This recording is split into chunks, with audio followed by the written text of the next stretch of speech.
Bitcoin 2009 में लगभग 0.35 पैसे का लॉन्च हुआ और इसका रेट डिमांड सप्लाई के बेस पर डेली चेंज होता रहता है।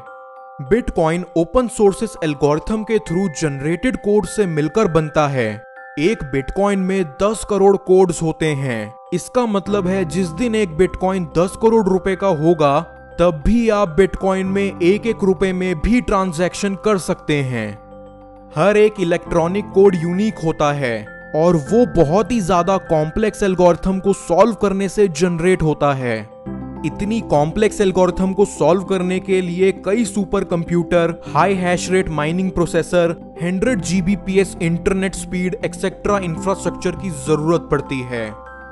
क्योंकि इलेक्ट्रॉनिक कोड यूनिक और फिक्स लेंथ के होते हैं, जिसके कारण ये सीमित संख्या में ही जनरेट हो सकते हैं। जैसे कि पूरी दुनिया में सिर्फ 2.1 करोड़ बिटकॉइन ही जनरेट हो सकते हैं और इस जनरेशन में करीब 132 साल का समय लगेगा। साथ ही साथ इसकी जनरेशन की स्पीड भी हर 4 साल बाद आधी हो जाती है।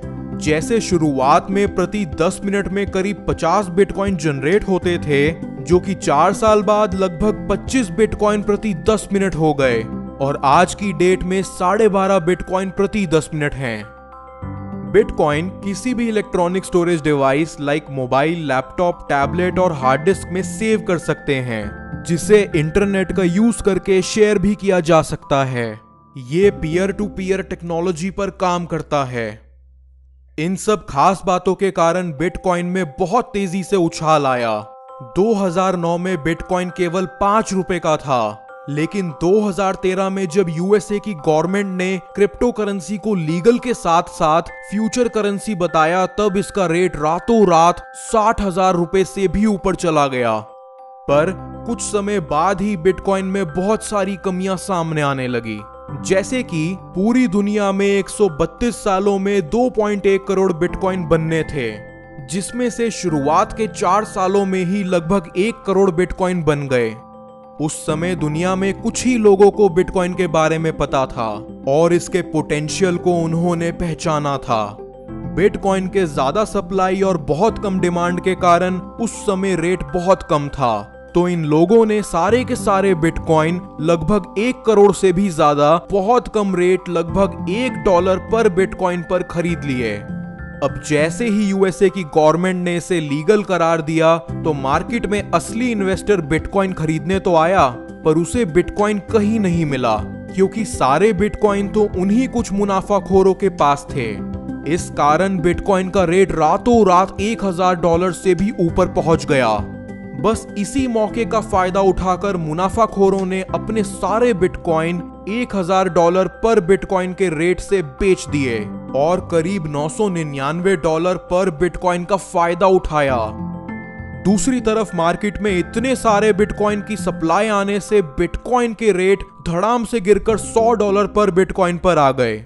एक बार फिर मुनाफाखोरों ने मौके का फायदा उठाते हुए फिर से सारे बिटकॉइन खरीद लिए। अब फिर से सारे बिटकॉइन उन्हीं लोगों के पास थे, जिससे उन्होंने करीब $900 करोड़ यानी 58,500 करोड़ रुपए तो कमा ही लिए थे और एक बार फिर ऐसा ही घोटाला करने को तैयार थे।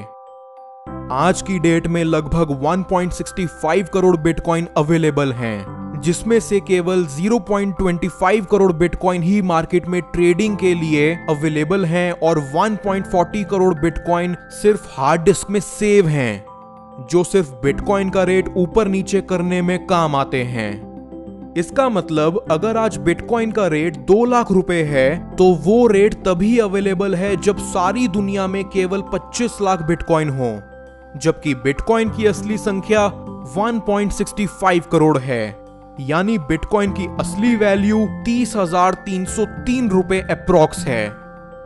इन्वेस्टमेंट के पॉइंट ऑफ व्यू से बिटकॉइन की इसी कमी के कारण माफिया और क्रिमिनल्स को भी बिटकॉइन बहुत पसंद आया।